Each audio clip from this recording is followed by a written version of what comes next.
Okay, so today I am going to talk you through how we place orders for schools through a variety of different processes, and then how we then subsequently invoice the schools that we place orders for. Now, we get quite a large number of orders from local schools. It's something we've built up over time, and it's a nice kind of little addition to the turnover that tends to appear, particularly in the summer term when schools are using up their budget. I'm going to use an example of a text that's quite often ordered, but obviously what I'm going to talk you through today could be applied to any title or multiple titles that a school comes to you to order. The first thing we do whenever we receive any requests from schools is look it up on Gardeners to check availability and terms. Now, what we'll tend to do with schools is when we receive a request, especially a request for a bulk order of, for example, I've just put in here of Mice and Men, let's say the school wants 50 copies. What we'll tend to do is go back to them straight away via email, because all the emails, the requests tend to come to us via email, and ask them how quickly they need the stock and whether or not they need it delivered.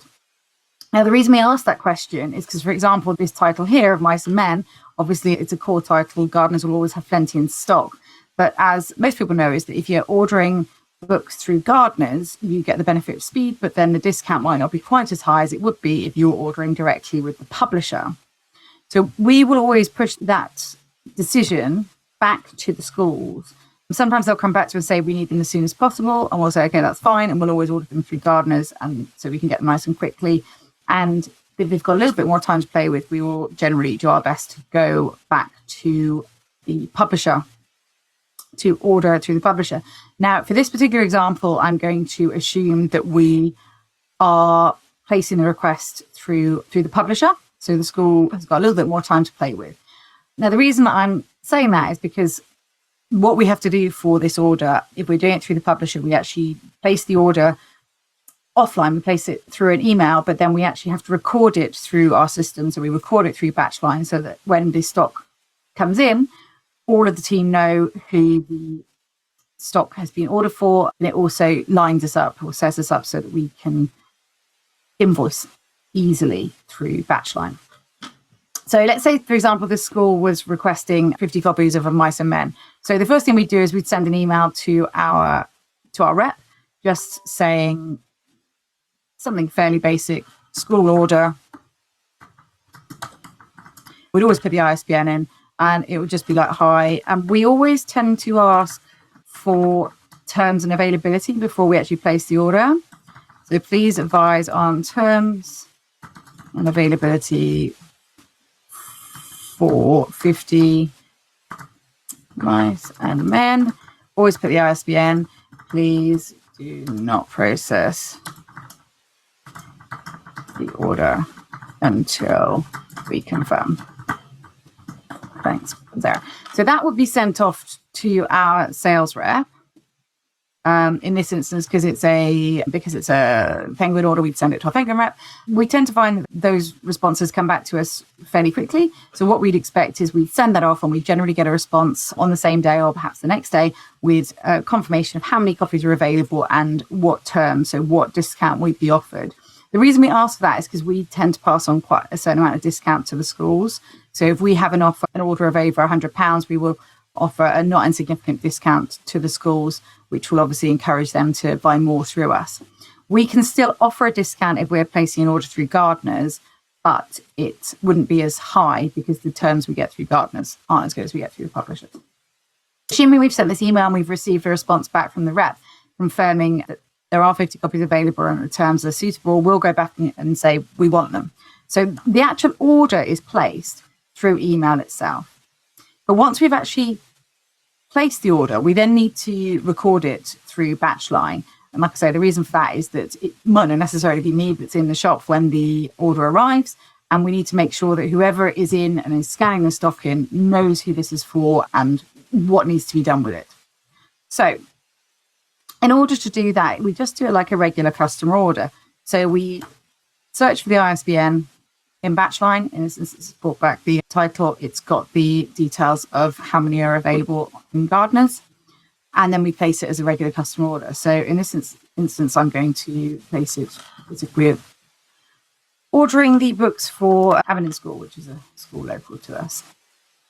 Now, what we're doing here is, because we've actually already placed the order through email, we have to do a few slightly different things here to what we would do is we would just place a regular order through Gardeners, or indeed an order through one of the publishers, but that was sent automatically through BatchLine. So we have to create what we call like a dummy basket, or we call them an in-use basket.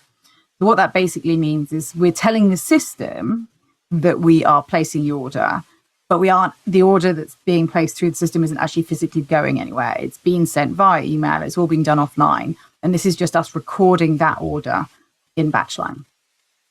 So you can see we actually generally have quite a few different orders on the go at once. If you've seen some of the other videos that have been done about ordering, you'll understand why that exists. So we place orders for different publishers. But what we'd do is we'd set up a new order and we'd choose the supplier that we're getting from. So in this case, it's Penguin. But instead of the transmission method being EDI via batch, I would change that to print. And so what that means is that just means this order is going to be sent to my printer. So it's not being sent anywhere. It's just recording the order that we've placed by email. Now, the shop order type, you can put anything. If we were doing this, we'd put anything in dues, just so that people, that if they see the basket, they know that is something that's being ordered. It's already in our dues somewhere. So it has already been placed. The order's already been placed externally. So if I click on that, what I've done is I've created a new basket, which you can see here. You can see the supplier here is Penguin, and you can see at the moment there's nothing in that basket. So I've put in here that I want 50 copies. In the order comment, I would always put details of the discount that we're offering. So let's say, for example, for argument's sake, we're going to offer a 10% discount to the school for this. So you put 10% discount, and then if they want it to be delivered, we put a note saying to be delivered. So again, that's just because when the stock gets checked in, people will be able to see that on the system. And so it's just about making sure that continuity of information is being recorded on the system, so we're not dependent on just a single individual. Also, another thing that I really like about Batch is that you can apply a discount to the actual order that will then feed through to the invoices ultimately. So if I put in here, down the bottom here, that we want a 10% discount, what that means is that once we place the order, and once we actually then invoice the school, we then don't have to manually mess around with the invoice, because we've already told it at the point of order that we're going to be offering a discount to the school. So I'm clicking that, add to order. Because of the quantity of the order, it's saying, are you sure? And I say yes, and then it does it again. Are you absolutely sure? Because they do it to do with quantity and then value. And yes, I do. So now, if I go to my orders screen, you can see down here, this bottom order here, if I click into it, you'll see this is the 50 copies of Mice and Men that I'm ordering for the school. So once you've created that basket, click on transmit order and then OK. And all it's doing, as I said, is it's being sent to the printer. It's not being sent to the publisher, because that's being done offline. Now, what that's done is the system now knows the order has been placed. And let's say the books arrive a couple of days later. When they do arrive, you do your standard goods in process. So scan goods in. Say who they come from. If you have an electronic invoice number, you would choose it from the list. But because you've got the invoice number, because the order, I'm doing this in a short space of time, I'm just going to put a dummy invoice number. So you can put anything in here. It needs a record to be able to acknowledge the fact that you are scanning goods in. This is when I don't have an electronic invoice assigned to an order, I just put in today's date. So if I click on there, and then you'd scan in the stock. So we would scan in the 50 copies of Mice and Men. I'm sorry, I just didn't do what I was supposed to do. Scan in the 50 copies of Mice and Men. Now that's been scanned in stock. If I click on process, it's saying, you sure you want to process it? Yes, I do. Now, what it then does is it's then going to ask whether we want the customer slips to be printed out. Because if you look over here on the right-hand side of the screen, you can see that it's got a line ref of Abingdon with today's date, the 12th of the 7th, 23, which is the date that the order was acknowledged through the system.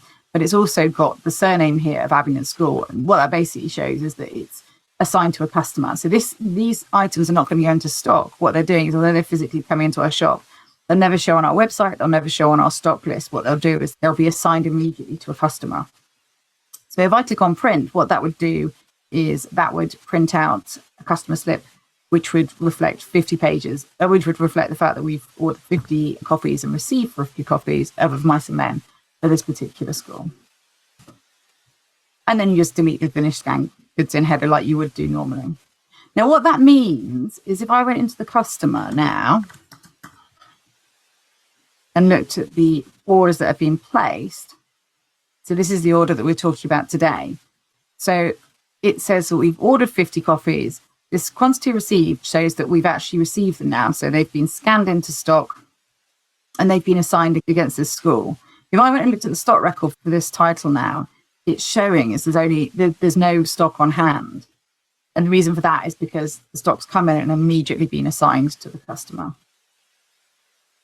So what we would do is as soon as the stock arrives, we would arrange to get it delivered or arrange for it to be collected, whatever had been agreed with the school. So let's fast forward. Let's assume that we fast forwarded a couple of days and the stock has since been delivered to the local school. The next thing we would need to do is to invoice the school. In order to do that, what you do is you go into the custom order. So just to remind you how you do that, you go into customers, select the name of the customer, and then go into orders. Select the item or items that you want to invoice and click on Invoice Collect. Now, what this does here at this point is say, okay, do you want to invoice for everything that we've received? Because you can see here by looking at this, we've got some other orders on, some items on order for this particular school, and quite a lot of them have already arrived. Now, I don't want to invoice anything other than the item that I've been showing you as a demonstration. And the reason for that is because it could be for different teachers. So I've selected the of Mice and Men. It says here, do you want to collect the highlighted items only? And I say yes, okay to that. What it does then is it opens this invoice collect screen. So what this is doing is this is basically putting those books into an invoice in preparation for us to send it out to the school. If there was an invoice that was already open that items could be added to, it would be shown up here where it says create new. As there are no existing invoices, it's suggesting we need to create a new invoice because there's no other option. Now, just to draw your attention here, I said earlier on about the fact that the discount could be automatically applied. Because I specified at the point of order that I wanted a 10% discount to be applied, it's actually already applied that at the point of invoice. So I don't need to go into the invoice and apply that manually. It's already been applied to the price. If I click on Process Collection, now, when I'm sending invoices to schools, you could theoretically click yes now, and then it would just create the invoice using whichever template you've got specified. I like to add references in and put a little bit more information just to make it a little bit more personal. So I will never say yes when this comes up. And I would recommend that you don't ever, because it's always good to be able to go and review the invoice after you've created it before you send it out. So if you wish to close and print this invoice, always say no. Now what that means is that you can see here the of Mice and Men line item has now disappeared from our customer. So if I close the order window, but now I'm going to invoices, you can see now there's an invoice that's sitting under this school. And if I click on details, it's the invoice that I've just created. So it's for 50 copies of Mice and Men, 10% discount. Now, the little details that I'm talking about that I like to add, but this is entirely your choice how you do it. We always like to put a little note to say thank you for your order. For some schools, it's already pre-populated, which this one is. You could put any comment here, books as requested, or anything you wanted to say, you can pop on here. I just think it's sometimes nice to just put a little message just to say we appreciate your order. If the discount hadn't been applied already, this is where you put discount. So if I put, let's say I put 15% discount in there, then that would change the discount applied to the whole of the invoice. I'm not going to do that because we've already got the discount that we want. I always generally put a customer reference as well, and I'll just put Mr. Teacher. So what I would generally put in the name of the teacher, if you can't fit the full name in, I generally put the first initial and then their surname, just so that when the invoice goes through to accounts, they know who it is they need to speak to verify that the invoice is accurate and as expected. Some schools will come to us with a purchase order. We would put the purchase order in the customer reference. Others would give us a billing code, which again, we would put that in the customer reference as well. It's entirely up to you. These are all open fields. Just put what you like. Now, if I click on save, now at this point, what we would then do is we would then actually create the invoice. So I would always do a preview first. I click on preview. We have a few different templates. We've probably got more than we need, but we have the one that we generally use the most is this Mostly Booked invoice with discount. If I click on that, what that does is it brings up the invoice that's been created with the information we've just added. So this is a template that we've created. It's a bit pixelated here, but it's fine once it's printed out. What that does is it brings up automatically the customer information that's been picked up from a customer record. It also picks up the invoice number, which is automatically created. For the preview, it doesn't print the invoice date, but when you actually create the invoice, it will automatically populate the date. The account number is picked up from the customer record. The customer reference is what we've just put in. Then it has the lines of information to do with the books that have been put on order. So the ISBN, the title, the price, the quantity, and the discount we're offering, and the total that's due. And then any comments that we'd written, which you just saw me write, books as requested, thank you for your order, comes on at the bottom of the invoice.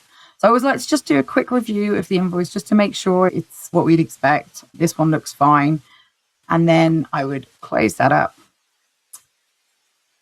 And then once you're comfortable that everything is as it should be, click on print, go back to choose the format that you want. And what this will do is this will close and print the invoice for me. Now, again, some people would print these out physically. I don't. What I do at this point is I click print and I print it to PDF. I think you can do the same with this. Now, this new version of BatchLine is really good. You could do the same with the export to PDF, but because we can do print to PDF, we find that's easier. If I click on OK, we then have a folder in our shared drive, which is where we save all of our invoices. And what we do is we save it under the invoice number name. So in this case, 12272 _ the name of the school. And then what that does is because we've got that saved as a PDF, we would then manually send it on to the school. Now, you do have this option to email the invoice to the customer at this time. We found in the past that these automatic emails don't enable you to personalize the email, and we've also had a few problems with them being sent automatically. So what we tend to do at this point is say no. So we would then go into our email, click on compose, and then we set up templates for our emails that we send a lot of. So if you click on here and then go to templates, you see there's one here that's labeled as invoice. It's just because it's the kind of thing that we send a lot of, so we don't need to keep writing the same information. So I would then put in the invoice number. That's because I have a terrible memory. I can't remember what my invoice number was. 2267. So I'd put in the invoice number into the heading. And then I'd also put the same into the body of the email. Please find attached invoice 12267 for the recent before replaced by, and I would say the name of the teacher. So in this case, I put Mr. Teacher. Please ensure the invoices are paid within. We put 14 days, but of course it's entirely up to you what your terms are, and then sign it off. Now, this information, we then just attach a copy of the PDF that we've created, which has been saved onto our shared drive.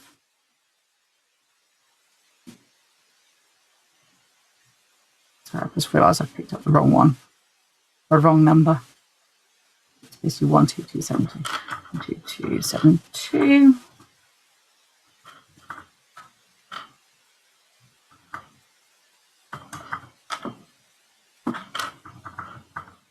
And then we send it to whoever our point of contact and accounts were. So by doing that, what that means is that the invoice has been moved to the unpaid section of BatchLine. So basically, it knows that the invoice has been sent, but we haven't received confirmation of payment. And what we then do is we wait for payment. So when you've got the information, when you've got details from the school and you've had confirmation that the invoice has been paid, and that could be through observing the payment come into the bank account, or if a lot of schools will send remittance advices. What we do is we will get the remittance advice, we'll track the fact that the remittance advice has been received, but we will always only log the fact that an invoice has been paid once it's physically received into our bank account. So if you go back into the customer, click on invoices and click on unpaid invoices, then what then happens is the one that has been paid, so in this instance, it's this one here, you can double click on it, click on edit, and then you can mark that the invoice has been paid. So you choose whatever date it is that have been paid, and then you click on save. I'm not going to do that today because that will close this out, and I can't do that because this is obviously just an example order. But what that does mean is once you have marked it as paid, it will move on to the paid invoices tab, which means that you've then tracked the fact that you have had the order, it has been ordered, it has been received, it has been invoiced, and it has then been paid as well. So for argument's sake, let me just actually show you what you can see on the back end of the system.